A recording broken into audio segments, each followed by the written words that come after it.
کہ بہت اچھا محسوس ہوا کہ آپ لوگ کافی ٹائم سے بیٹھے ہوئے تھے. مسلسل بیٹھے رہنا یہ صحت کے لیے مضر ہوتا ہے. بعض اوقات ہمارے کچھ رواج اور رسوم ایسی ہیں کہ دیر تک بیٹھنا پڑتا ہے. ایک تو آپ نے اللہ تعالیٰ کا ذکر کیا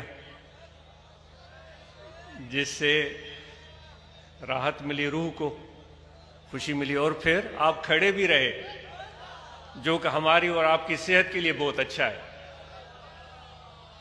جب کبھی بیٹھنے کا اتفاق ہو، بیرون ملک یہ دیکھا ہے کہ کافی ایسی میٹنگز میں جانا ہوا، وہ 40 منٹ 50 منٹ بیٹھنے کے بعد وہ کہتے تھے کھڑے ہو جاؤ، اور پھر بولتے تھے کھڑکیاں کھول دو، دروازے کھول دو. کھڑے اس لیے ہو جاؤ تاکہ یہ جو خون کی گردش جسم میں ہے یہ نارمل ہو جائے. کھڑکیاں اور دروازے اس لیے کھول دو کہ تھوڑی دیر تازہ ہوا اندر آئے. تو آپ کھڑے ہو گئے، یہ آپ کی صحت کے لیے اچھا ہے. آپ نے ذکر کیا، آپ کے روح کے لیے اچھا ہے. نحمد و نصلی علی رسولہ الکریم، اما بعد، فاعوذ باللہ من الشیطان الرجیم، بسم اللہ الرحمن الرحیم. وَلَقَدْ كَرَمْنَا بَنِي آدَمَ وَحَمَلْنَاهُمْ فِي الْبَرِّ وَالْبَحْرِ. صدق اللہ مولانا العظیم. وقال اللہ تبارک وتعالی فی شان حبیبہ، بسم اللہ الرحمن الرحیم. ان اللہ وملائکتہ یصلون علی النبی یا ایہا الذین آمنوا صلوا علیہ وسلموا تسلیما. اللہم صلی علی سیدنا و مولانا محمد وعلی آلہ واصحابہ اجمعین. درود شریف پڑھیں. درود شریف.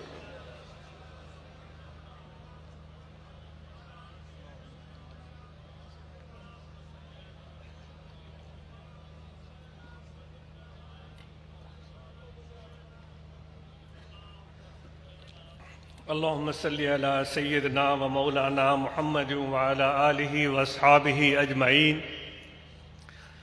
اللہ تعالیٰ فرماتا ہے کہ بے شک ہم نے بنی آدم کو عزت و تکریم سے نوازا ہے،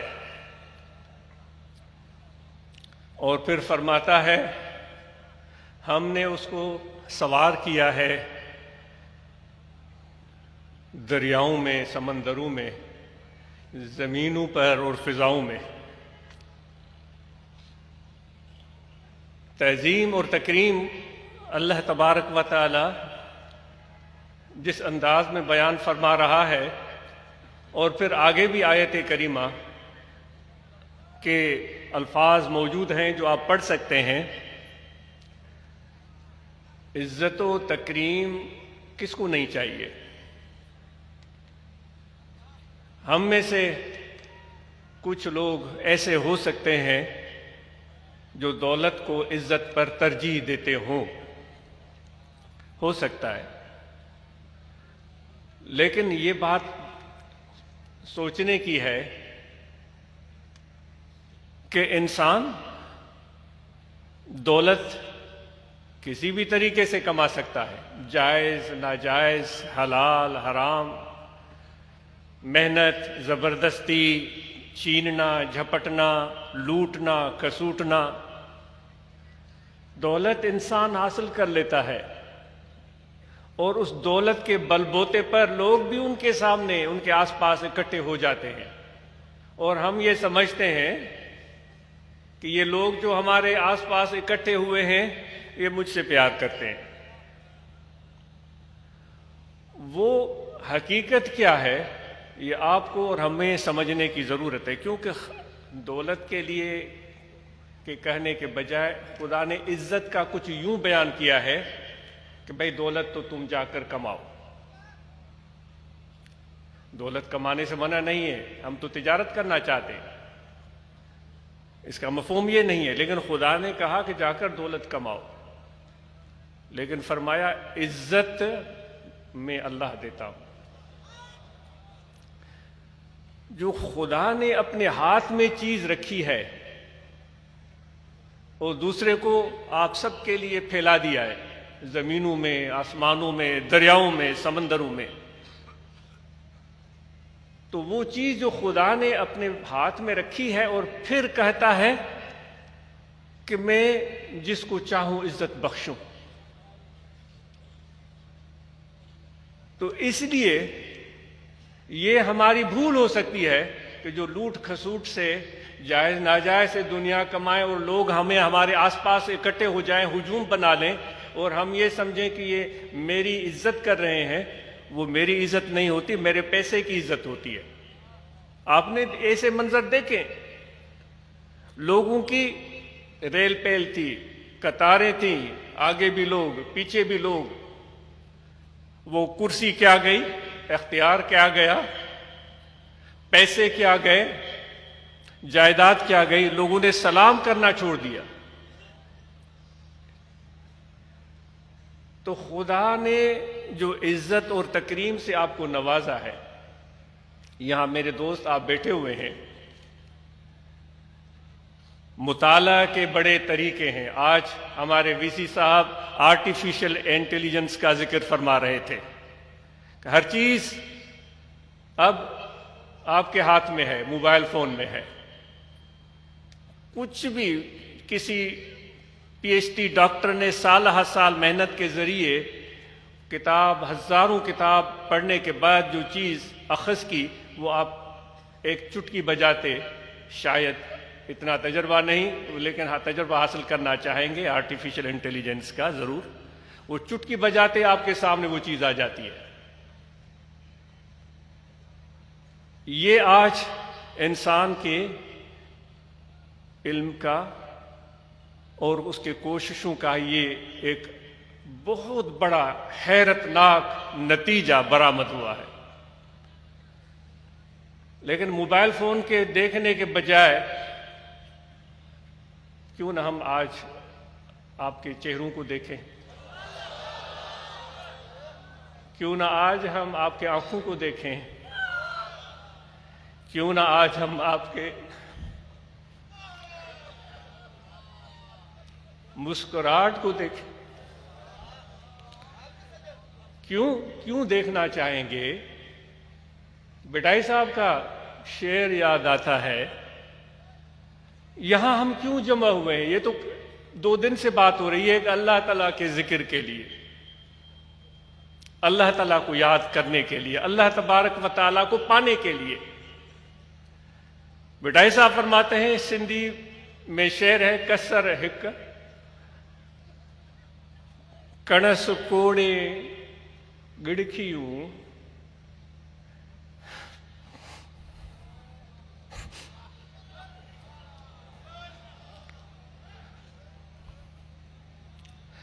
جیداں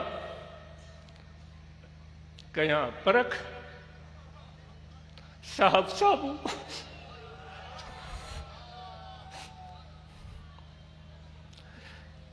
وہ کہہ رہا ہے کہ کائنات کا ذکر کرتے ہیں شاہ صاحب، وہ خود جانتے ہیں یہ پوری کائنات ایک محل ہے، اس میں لاکھوں کھڑکیاں ہیں، وہ کھڑکیاں آپ کے چہرے بھی ہو سکتے ہیں۔ ایک محل ہے جس میں لاکھوں کھڑکیاں ہیں، کوئی محل میں جا کر اس کی حسن تعمیر میں گم ہو جائے گا، ہو سکتا ہے اس کے نقش و نگار میں گم ہو سکتا ہے، کوئی اس کی صفائی پر کوئی فدا ہو سکتا ہے، کچھ بھی آپ کہہ سکتے ہیں، لیکن بھٹائی صاحب کی نظر ان سب کے بجائے اس محل میں موجود لاکھوں کھڑکیوں پر چلی گئی۔ کہتے ہیں کہ جس لاکھوں کھڑکیوں میں سے میں جس کھڑکی میں نظر ڈالتا ہوں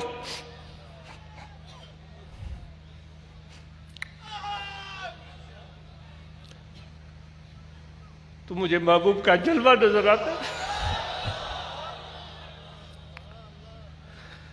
تو آپ کے چہرے کو کیوں دیکھنا چاہیں گے؟ کیونکہ جو ذات آپ کو یہاں لے کر آئی ہے جس نے آپ کے دل کو موڑا ہے، آپ کا رخ اس طرف کیا ہے، وہ کہتا ہے کہ جب تم میری طرف آتے ہو، میرے قریب آ جاتے ہو، تو میں پھر تیری آنکھ بن جاتا ہوں۔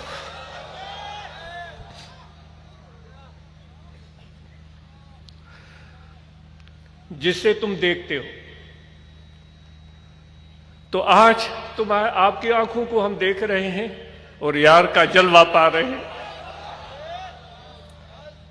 آپ کی مسکراہٹ کو دیکھ رہے ہیں، اس محبوب حقیقی کا جلوہ پا رہے ہیں۔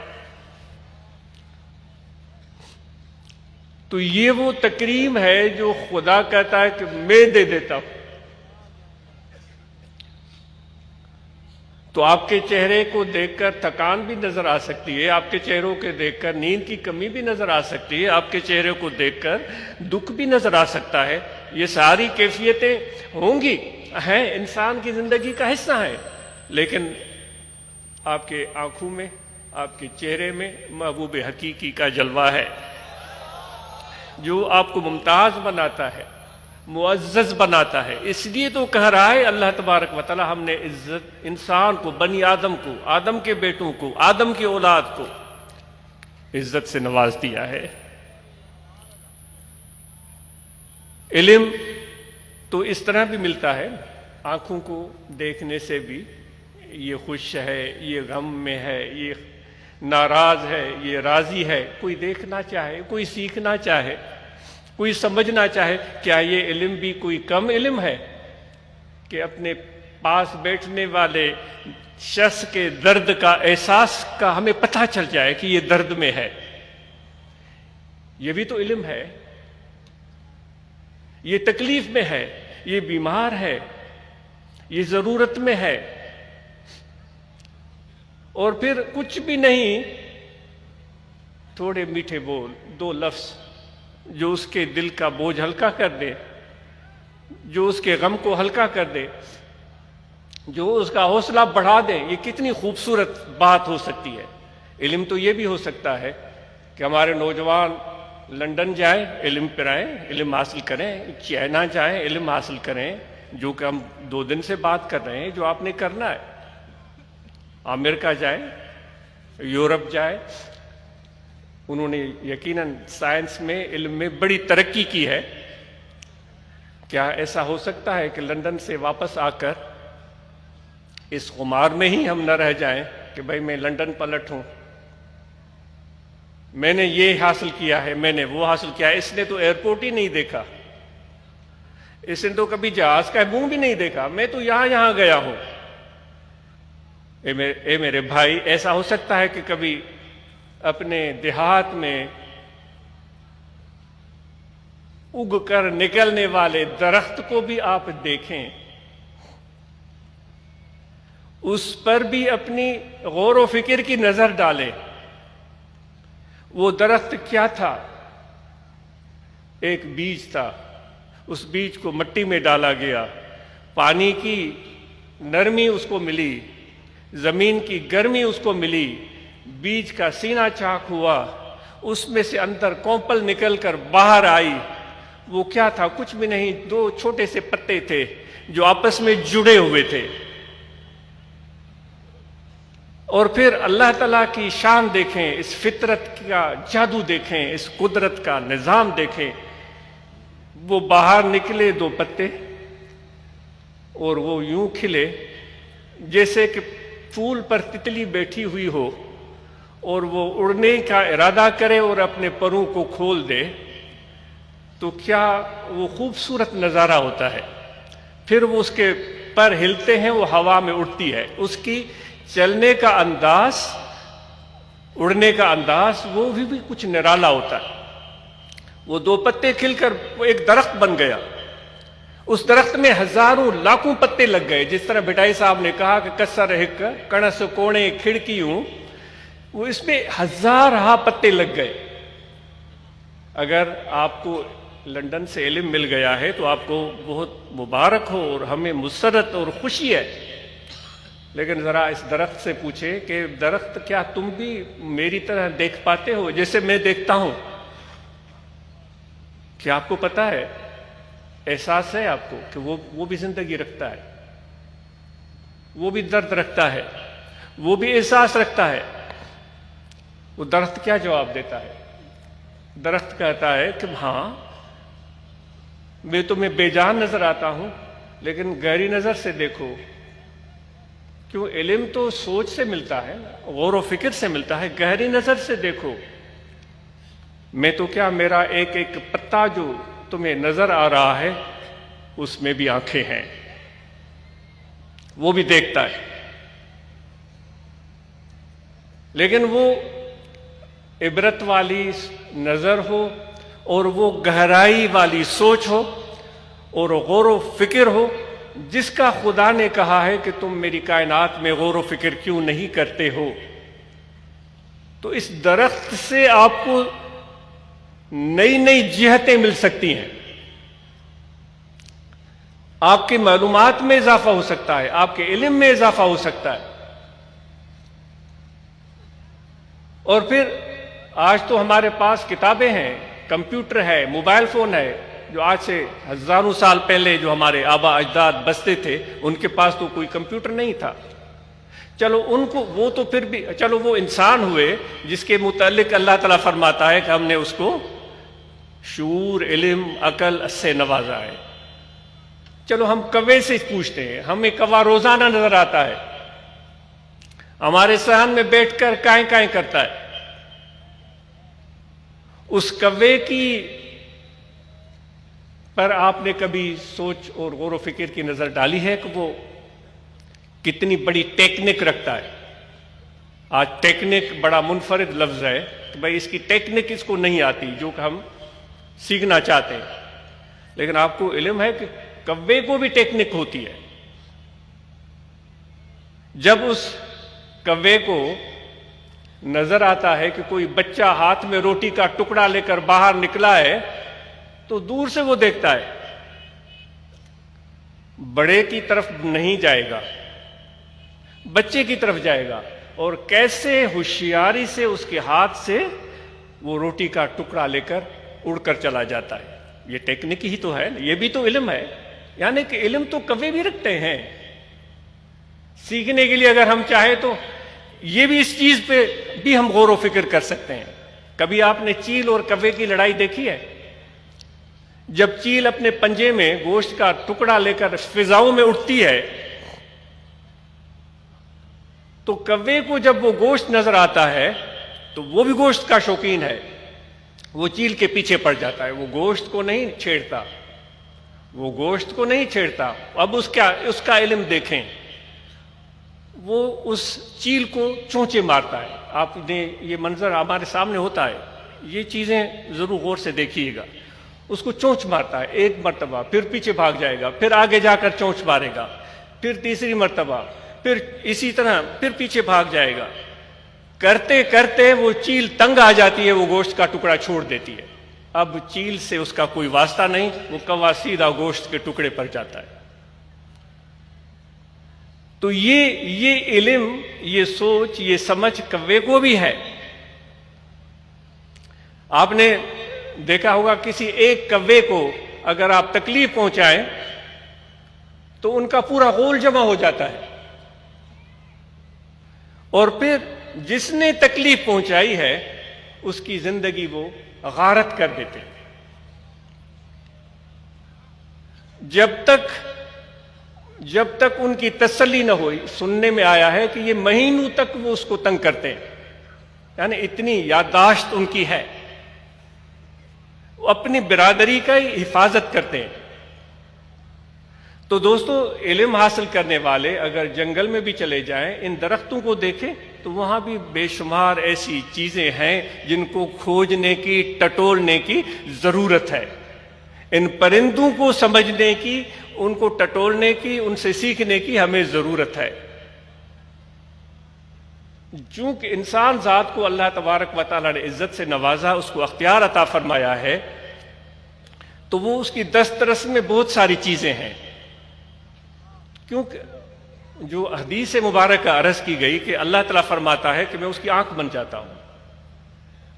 دیکھو، اللہ تعالیٰ نے انسان کو تخلیق کیا، اپنا خلیفہ بنایا، اس کو زمین پر بھیج دیا، زمین کے خزانے اس کے لیے کھول دیے، کائنات کا راز اس کو دعوت دی کہ میرے رازوں کو ٹٹولو اور کھولو۔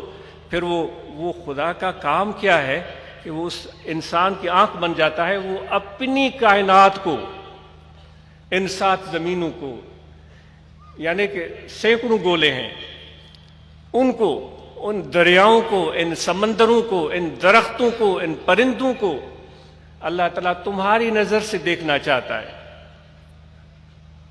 خدا وہ تو ہر چیز پر سمیع بصیر ہے، اس سے کوئی مخفی نہیں، لیکن وہ تمہاری آنکھ سے اپنی کائنات کو دیکھنا چاہ رہا ہے کہ میری کائنات کا رنگ کیا ہے۔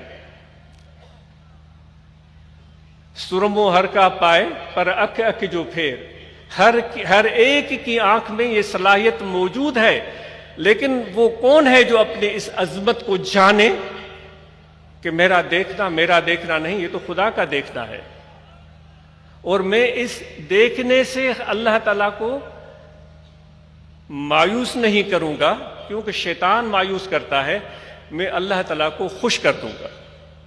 میں اس زمین میں، اس درخت میں، ان پرندوں میں جو راز چھپے ہوئے ہیں، جو علم چھپا ہوا ہے، ان کو ٹٹول کر نکالوں گا۔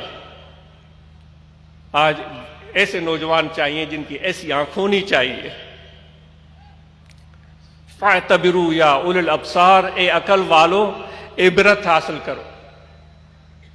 تو اللہ تبارک و تعالیٰ نے ہم پر یہ بوجھ رکھا ہے، اور وہ کہتا ہے تمہیں زمین میں، آسمانوں میں، فضاؤں میں ہم نے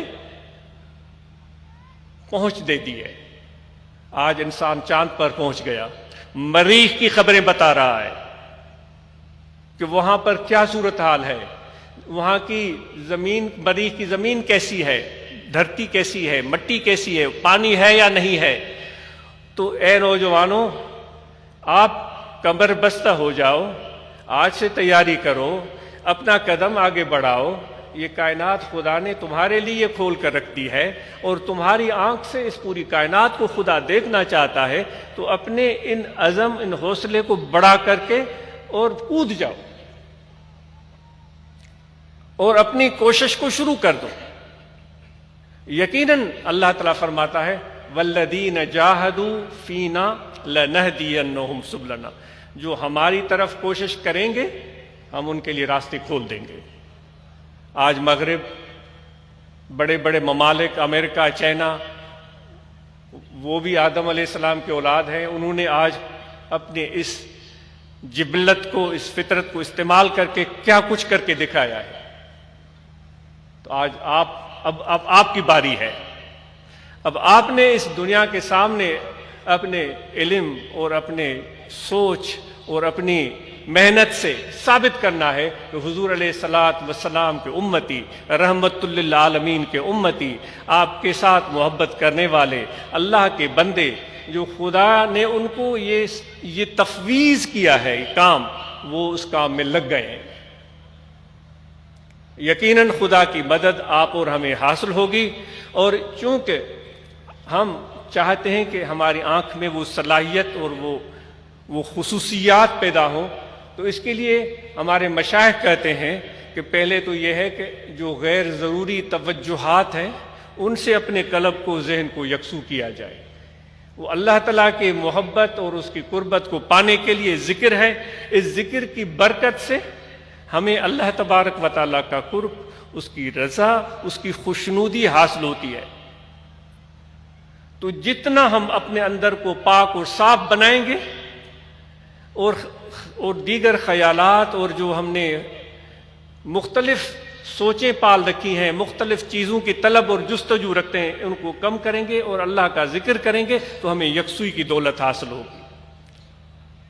تو اس لیے اللہ تعالیٰ کا ذکر ہے، اس ذکر کے بارے میں آپ سب کو تلقین کی جاتی ہے کہ یہاں انسان کا دل ہے، اس دل میں توجہ رکھیں، کھڑے بیٹھے لیٹے سوئے جاگے، وضو ہو یا نہ ہو، سانس آتا جاتا رہے، ہمیشہ ذکر کریں اللہ اللہ اللہ اللہ اللہ اللہ اللہ۔ یہ خفی ذکر ہے، یہ قلبی ذکر ہے، یہ ہر سانس میں اللہ تعالیٰ کا ذکر ہمارے دل کے اندر جاری رہنا چاہیے۔ یہ سوچ سے ہوتا ہے، اس میں زبان کا دخل نہیں ہوتا. زبان کا ذکر آپ زبان سے کرتے ہیں، قلبی ذکر کے لیے آپ کو اپنا توجہ دل کی طرف کرنا ہوتا ہے. اور اس کے لیے جس طرح کہ ہمیں پیاس لگتی ہے تو ہم پانی کے لیے اپنا کی تلاش شروع کر دیتے ہیں، ذہن میں پانی کا فکر آ جاتا ہے. بالکل اسی طرح سے ہمارے دل میں 24 گھنٹے اللہ تعالیٰ کا ذکر رہے. مرد آئے ہیں، عورتوں کو بھی یہ گزارش ہے کہ آپ بھی ذکر کریں، اور عورتوں کو اور مردوں کو یہ گزارش ہے کہ اپنے گھر کا ماحول بہترین بنائیں. مردوں عورتوں سے گزارش ہے کہ میاں بیوی کا آپس میں تعلق بہترین ہو، ایک دوسرے پر اعتماد کریں، ایک دوسرے سے تعاون کریں. لڑائی اور فتنہ، فساد، جھگڑا یہ اولاد پر برا اثر ڈالتا ہے، جس سے اولاد کا ذہن بھٹک جاتا ہے. تو جتنا میاں بیوی کا آپس میں گہرا تعلق ہوگا، محبت اور اعتماد ہوگا، اتنا بہترین اولاد پر اثرات آئیں گے. اور جو ہمارے بھائی فساد میں، جھگڑوں میں، فتنوں میں مبتلا ہیں، ان سے گزارش ہے کہ ان فتنوں سے، ان فساد سے، ان جھگڑوں سے بچ کر اپنی زندگی کو اللہ تعالیٰ کی رضا، خوشنودی، اطمینان کے ساتھ گزارنے کی کوشش کریں. آپ یقین کریں کہ جو کچھ ہمارے سامنے ہو رہا ہے، ہمارے پیٹھ پیچھے، ہمارے آگے، اس میں ملوث ہونے کی ضرورت نہیں ہوتی. بہت ساری چیزوں کو نظر انداز کرنے کی ضرورت ہوتی ہے. جس طرح کہ وہ مجنوں اپنے لیلا کے تصور میں گم ہوتا تھا اور وہ دنیا میں کیا کچھ ہو رہا ہے وہ اس کو نظر انداز کر دیتا تھا، کیونکہ اس کی منزل لیلا تھی. آپ کی منزل علم ہے، آپ کی منزل اللہ تعالیٰ کی ذات ہے، آپ کی منزل حضور علیہ الصلوۃ والسلام کی ذات ہے. تو دائیں بائیں کیا ہو رہا ہے؟ جھگڑے ہو رہے ہیں، لڑائیاں ہو رہی ہیں. خدا کے لیے ان جھگڑوں سے، ان فساد سے، اس فتنوں سے اپنے آپ کو الگ کریں، کیونکہ ہمیں اپنی منزل تک جانا ہے.